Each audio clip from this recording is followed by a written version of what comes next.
Hello，大家好啊！上一個暑假咧，我就去咗2個星期美國。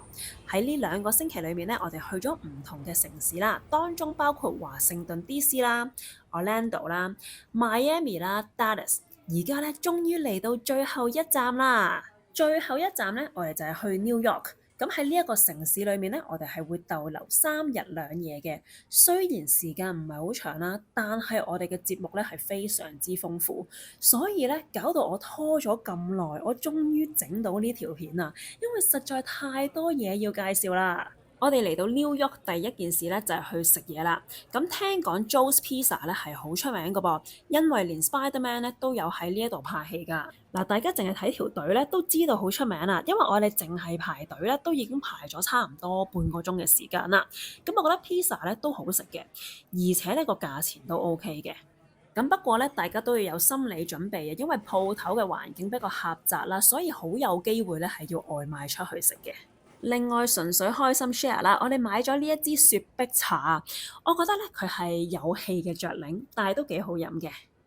食完 pizza 都唔夠啊！我哋之後去咗食 bagel，咁我知道呢一間 bagel 咧係比較出名嘅，因為咧佢有非常多款式嘅醬料可以揀㗎。咁佢醬料咧亦都分咗好多唔同嘅類型啦，唔同嘅口味啦，有啲係甜啊，有啲係鹹啊，有啲係可能比較飽肚啲，吞拿魚味咁樣嘅。咁但我揀咗呢一個咧就係生日蛋糕味啊，咁但係又真係幾好食㗎喎。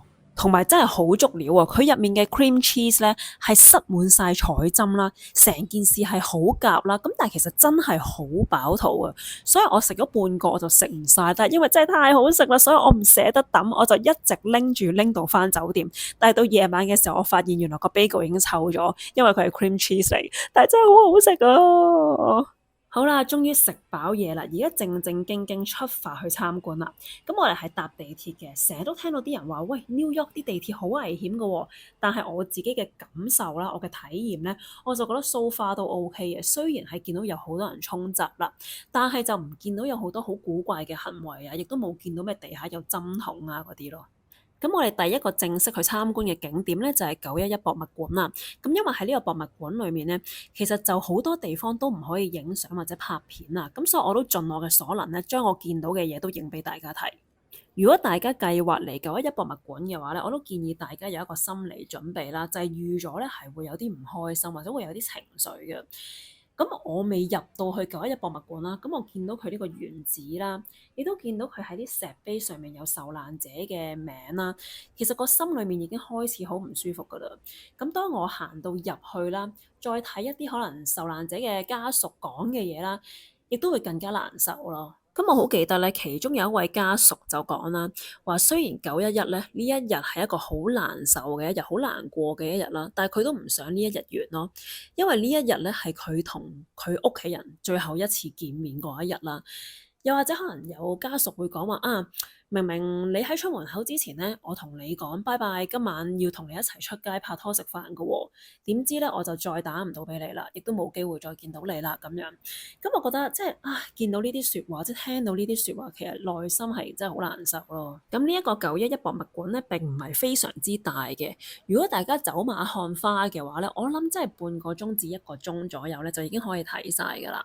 咁但係如果大家想真係認真地去睇咧，我自己啦好認真咁樣睇啦，我哋都睇咗2、3個鐘嘅。雖然咧去完呢一個博物館之後，我全日咧我個心都唔知點咁樣，覺得好唔舒服啦，好唔開心啦。但係咧我都好強烈建議咧大家要去參觀一下，去睇下嘅。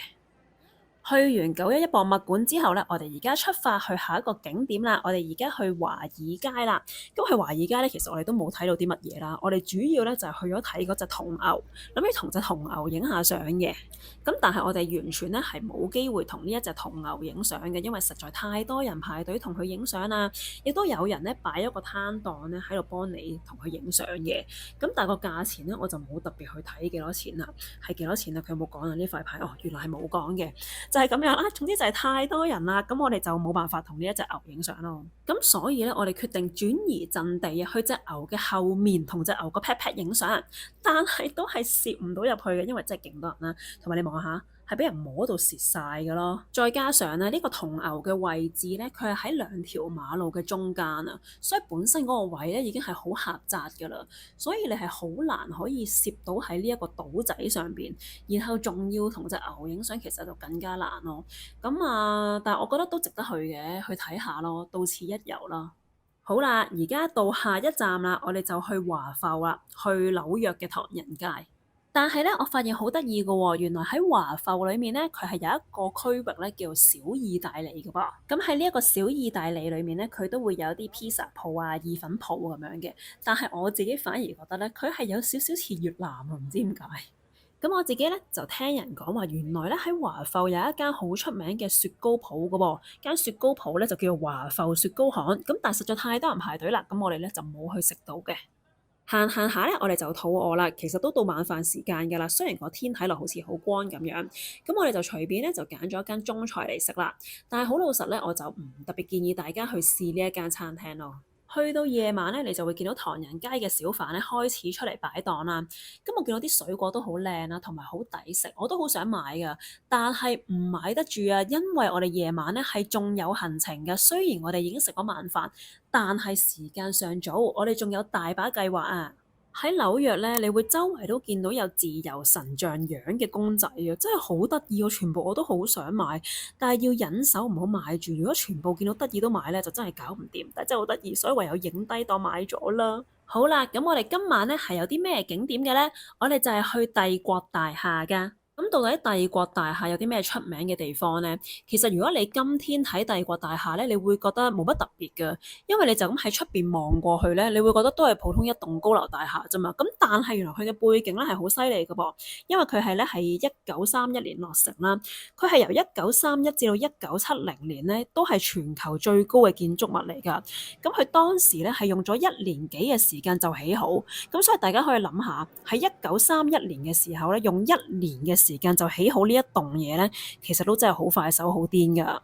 咁另外啦，帝國大廈頂部嘅燈咧係會因應住節日啊、紀念日嚟轉色噶。咁所以個感覺咧就會覺得啊，呢一棟大廈咧係同呢一個城市咧有一個好緊密嘅關係。咁所以啊，帝國大廈當然係 New York 一個好重要嘅地標啦。都相信咧，大家成日都會喺一啲經典嘅電影啦，會見到帝國大廈噶啦，例如喺 King Kong 啊，又或者好多 Superheroes 嗰啲戲嘅。咁當然啦，喺呢啲又高又著名嘅建築物咧，就一定要上到頂樓睇風景㗎啦。咁但係好老實咧，當你上到去嘅時候，你係唔覺得好高嘅，因為好似啱啱話齋啦，喺當時咧，呢一個係一個好高嘅建築物咯。但係到今天咧，呢一個建築物咧已經唔算係非常之高㗎啦。咁參觀呢一個帝國大廈咧，大家可以想像為兩個部分啦。第一個部分咧就係啱啱我影俾大家睇，好似博物館咁樣嘅地方。第二個部分咧就係上嚟頂樓度欣賞 New York 嘅夜景嘅。咁我自己咧係好欣賞帝國大廈咧下面嘅參觀部分嘅，反而咧佢頂樓嘅風景咧唔算係十分之吸引，但係佢入面咧係有好多嘢俾你去參觀啊，俾你去了解咯。咁對比其他摩天大樓嚟講咧，佢可以參觀嘅內容咧係的確豐富好多嘅。咁當然啦，同其他景點一樣，一定有鋪頭嘅位置㗎。但我自己最欣賞就係呢一件嘢，就係帝國大廈樣子嘅一隻公仔，真係超得意。我亦都見到佢有其他嘅貨品咧，係會同迪士尼合作㗎，都好有趣㗎。好啦，咁同大家參觀完帝國大廈嘅入面，而家俾大家睇埋佢嘅出面先。喺今天見到呢一棟嘢咧，的確唔係好誇張嘅。但係你諗下，喺1930幾年，你見到有呢一棟咁高嘅嘢喺1年之內起到咧，好難怪佢可以咧咁出名咯。最後一站咧就係去 Times Square 啦。去 Times Square 兜咗個圈咧，咁我哋就返酒店啦。就係咁樣，我哋第一日 New York 之旅完結啦。而家我哋預備去第二日啦噃，Let's go！第二日咧係非常之忙碌㗎，我哋一朝早就起身啦，因為咧我哋要去自由神像啦。原來自由神像咧係喺一個島仔上面㗎，咁所以咧一定要搭船先去到㗎。咁我哋上網對比咗個價錢之後咧，我哋就揾到有一個半日嘅 tour 咧，就包導遊啦、包船飛啦，同埋包呢個自由神像嗰個博物館嘅價錢嘅。咁所以咧，我哋一朝早就一齊集合啦，然後就一齊行去個碼頭，就預備上船啦。咁喺上船之前咧，佢哋嘅安檢咧亦都做得好嚴謹㗎。咁搭呢一架船嘅時間就大約為十幾廿分鐘左右啦。咁但係大家都會見到咧，遊客們咧都好踴躍啦，因為咧你喺架船嗰度咧，你係可以有一個好靚嘅角度睇到個自由神像啦。但係你去到個島嘅時候咧，因為你同個自由神像嘅距離太近啦，其實你就唔係好影得到佢咯。咁喺呢一個自由神像嘅博物館咧，就有咩睇嘅咧？佢有一啲好簡單嘅 show 俾大家睇啦，去了解一下呢一個自由神像嘅歷史啊，一啲故事咁樣。然後亦都有好多嘅展品可以俾大家睇嘅。咁除咗睇嘢之外咧，佢亦都有一啲互動嘅元素㗎，例如呢一部機咁樣，佢有幾部機嘅，咁大家過去影張相啦，然後就打低你喺邊一度住。咁你就可以喺呢一個咁大嘅 screen 裏邊咧，見到所有人嘅相㗎啦。你亦都可以揾下自己嗰一張相。咁你影完張相啊，彈咗張相出去之後咧，佢就會問你攞個 email 嘅。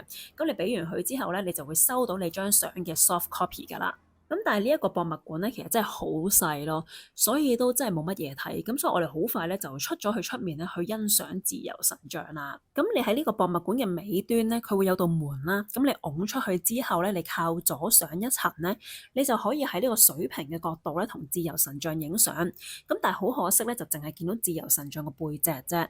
咁但係如果你圍住呢個島仔嘅外圍行一個圈咧，你係會去到自由神像嘅正面嘅。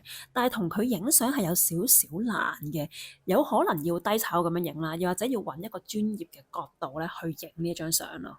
咁當然啦，梗係有鋪頭可以買嘢啦。咁我覺得呢間鋪頭咧係好多嘢都好得意，好多嘢都想買，有好多自由神像樣子嘅公仔，有勁多款式。咁最後咧我都買咗一隻嘅。咁到最後啦，就要搭翻船出翻市區嘅。咁但係當中咧係會經過一個博物館嘅，就叫移民博物館啊。咁如果大家有興趣嘅話咧，都可以喺呢個站度落船啦。咁冇興趣嘅話咧，就可以繼續搭翻呢一架船出翻市區嘅。喺呢一個紐約之旅實在太忙碌啊！我哋忙到咧，真係冇點樣食過嘢啦。而家咧先係正式第二日嘅第一餐，但係已經係晏晝。咁我哋食完個龍蝦包之後咧，又繼續出發啦噃。咁我哋咧就去咗睇 Manhattan Bridge 嘅。咁喺呢一個橋咧，其實都冇乜嘢睇㗎啦。咁我哋唔會上去睇啦。咁但係呢一個位咧係一個好出名嘅位啦，大家都會喺呢度影相嘅。但係我自己就覺得喺呢一個位影相個效果咧就唔係真係好靚啦。咁可能我冇專業嘅攝影師啦，亦都冇專業嘅相機啦。咁影咗出嚟我就覺得個效果就麻麻地。但係都建議大家咧可以到此一遊嘅。咁我哋睇完 Manhattan Bridge 之後咧，我哋就行咗過去 Brooklyn Bridge 啦。咁又同大家介紹下咧，點解 Brooklyn Bridge 咧咁出名啦？因為佢係美國最早期嘅吊橋工程奇蹟嚟嘅噃。咁佢係喺1883年落成㗎，所以喺19世紀嚟講咧係一個超大嘅工程嚟㗎。咁佢亦都連接住 Manhattan 同埋 Brooklyn 啦。咁所以咧，就算你唔搭車，你行咧都可以行到過去嘅。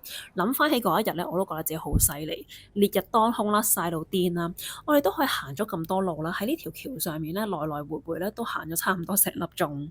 咁同埋呢一個咧，亦都係佢出名嘅地方啦，因為佢上面咧係可以俾人行嘅，而下面咧就係車行嘅地方。睇完呢兩條橋之後咧，我哋而家又去翻 Times Square 啦，因為咧 Times Square 有一間好大嘅 Disney Store，所以一定要去睇下。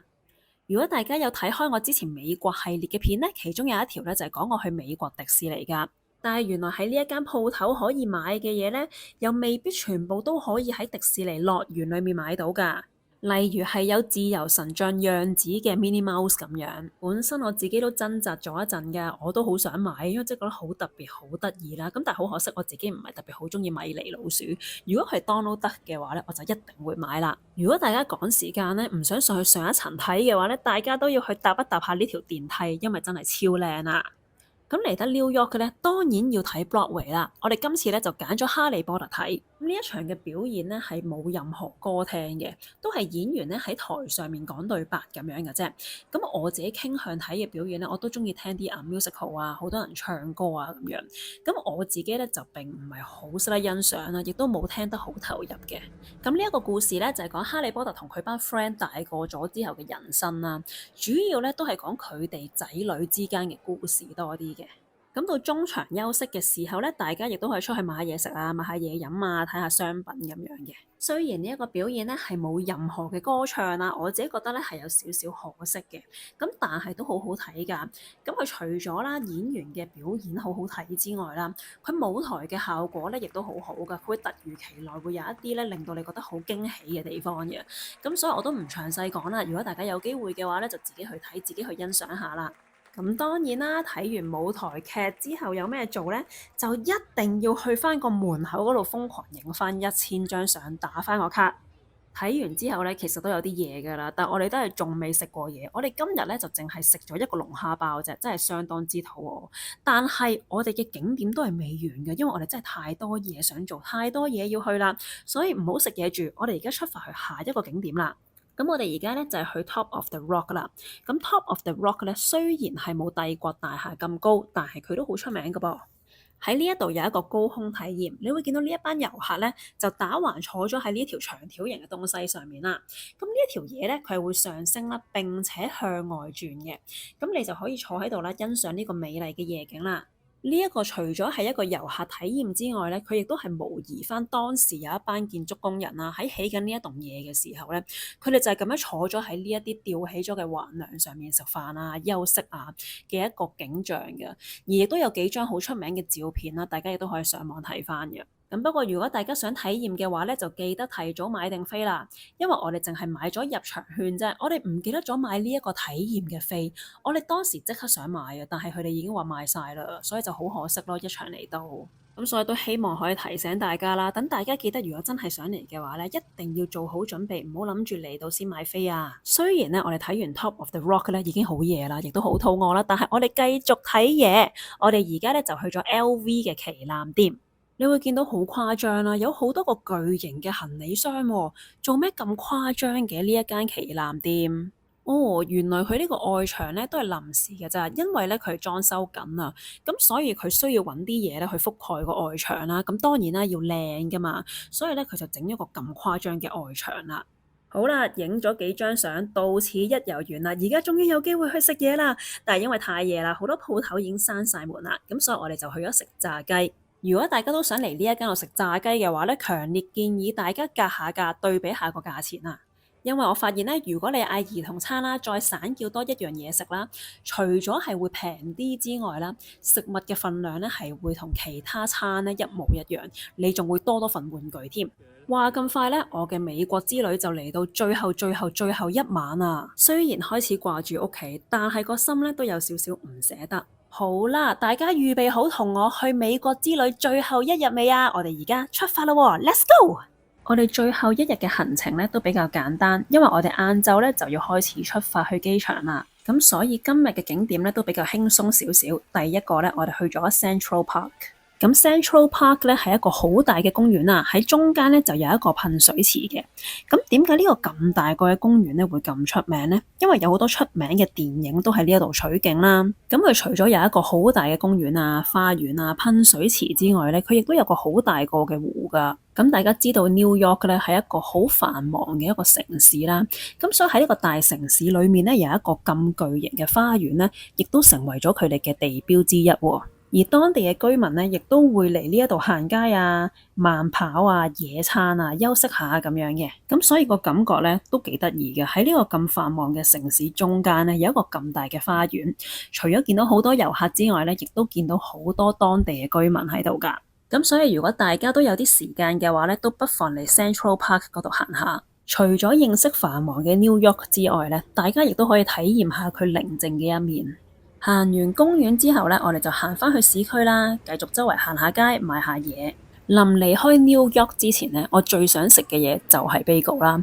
咁今次咧，我就試另外一間啦。咁呢一間 bagel 咧就係一間老字號嚟㗎，佢喺1914年就已經開咗店㗎啦。咁呢一間 bagel 咧，同我第一日介紹嗰一間 bagel 咧係好唔同㗎。第一間 bagel 咧，佢就有比較多 cream cheese 可以揀嘅，但係呢一間咧就少啲 cream cheese 可以揀，但係佢有多啲其他配料可以揀㗎。例如淨係三文魚啊，佢已經有好多款可以俾你選擇㗎啦。但係我都仲未食夠喎，最後咧我返去第一間 bagel，我再買多咗一個 bagel 帶上飛機食。今次我食嗰個 bagel 咧，勁難食，係豆腐味 cream cheese，真係超難食。但係第一日食嗰個生日蛋糕味 cream cheese bagel 咧，哦，真係超好食啊！順便俾大家望一望下我喺 New York 住嘅呢一間酒店先。就係咁樣，我嘅美國之旅終於嚟到最終站啦！而家搭飛機返屋企啦。如果未睇過其他美國旅行片咧，記得睇埋啦。我哋下條片再見啦，拜拜。